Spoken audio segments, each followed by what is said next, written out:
Imagine standing in the ruins of the Colosseum in 476 AD. 3 centuries earlier, 50,000 Romans packed these seats, roaring as gladiators clashed beneath the Mediterranean sun.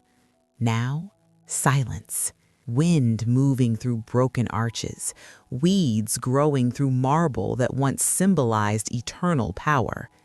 No emperor, no army, no empire. Rome didn't fall in a single battle. It didn't collapse overnight. It slowly bled to death, from the inside out. So how does the most powerful civilization the world had ever seen simply disappear?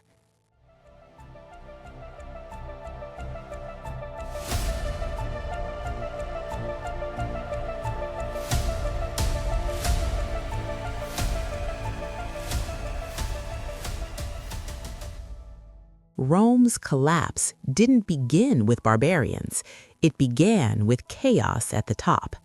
Between 235 and 284 AD, the empire experienced what historians call the crisis of the 3rd century, but that phrase doesn't capture the terror. In just 50 years, Rome had nearly 50 emperors. Most weren't overthrown by enemies. They were murdered by their own soldiers. One emperor was stabbed in his tent. Another was strangled by guards. Several ruled for less than a year before being assassinated. The throne became a prize, not a responsibility. Legions stopped defending borders and started backing their favorite generals. Civil wars erupted across the empire.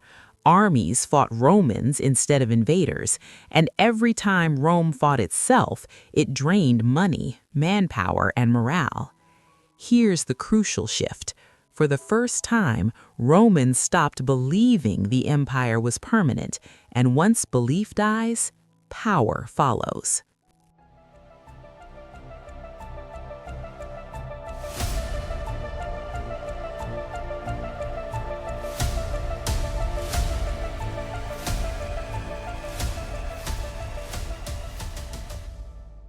If one battle shattered Rome's military myth, it was Adrianople.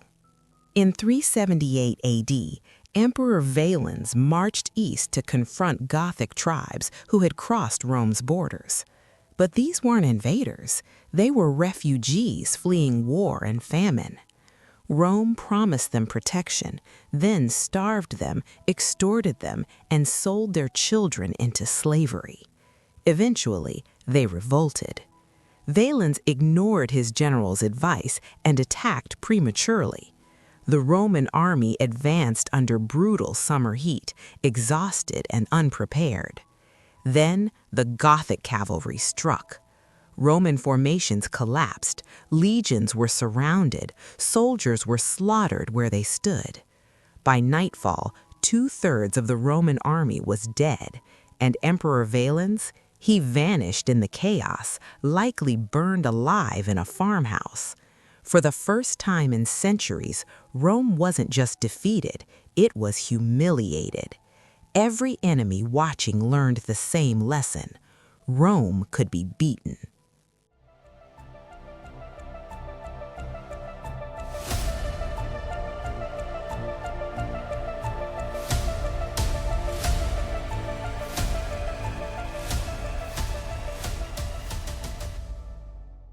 In 410 AD, the unthinkable happened.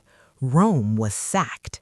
Visigoth warriors under Alaric marched through the city gates.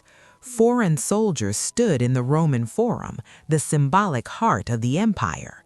Temples were looted, palaces burned, statues toppled. Rome had not been captured by an enemy in nearly 800 years.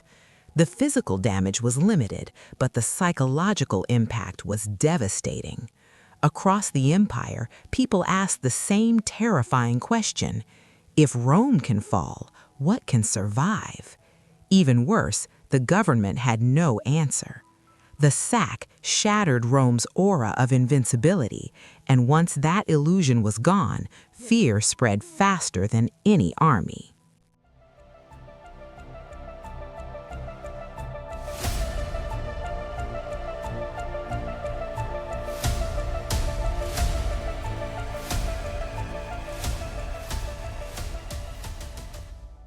By the time Rome officially fell in 476 AD, it barely resembled an empire.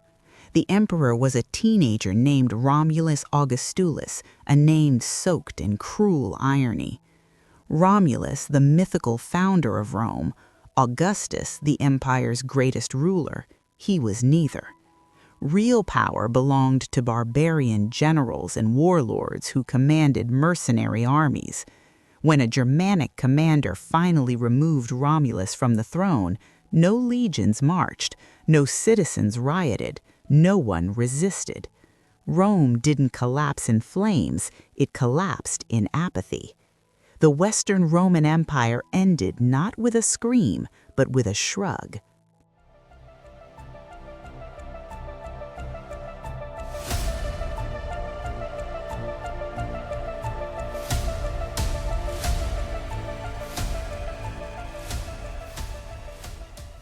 Battles didn't kill Rome, systems did.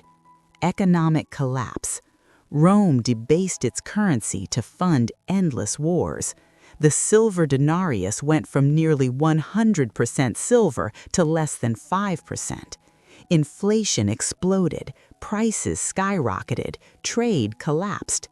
Rome's population fell from over 1 million to around 30,000.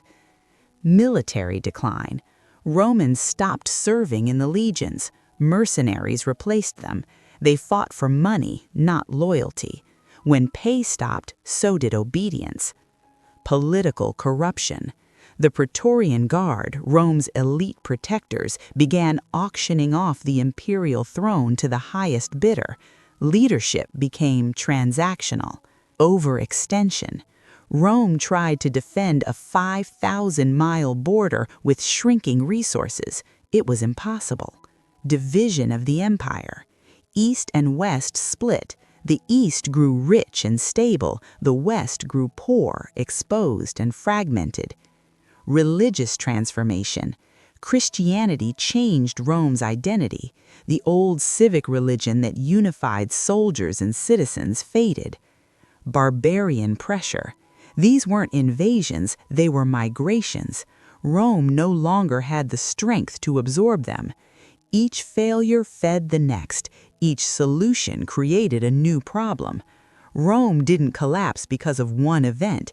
It collapsed because it made bad decisions for centuries.